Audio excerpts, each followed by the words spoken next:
বিশ্বনবী আমার রমজান সম্পর্কে আরো বলেছেন, বুখারী শরীফের বর্ণনার ভেতরে পাওয়া যায়, যেই ব্যক্তি রমজানের রোজা থাকে, রোজা থাকার পরে সারাদিন মুখের ভেতরে কোনো কিছু দেয় না, তার মুখের ভেতর থেকে দুর্গন্ধ বাহির হতে থাকে।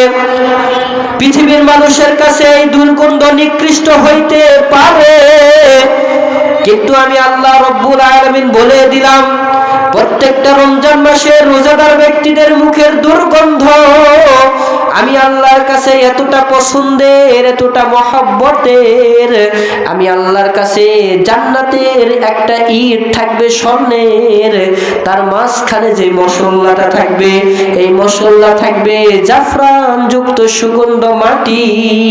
এই সুগন্ধ মাটির চাইতেও রোজাদার ব্যক্তির মুখের দুর্গন্ধ আমি আল্লাহর কাছে বেশি বেশি প্রিয়।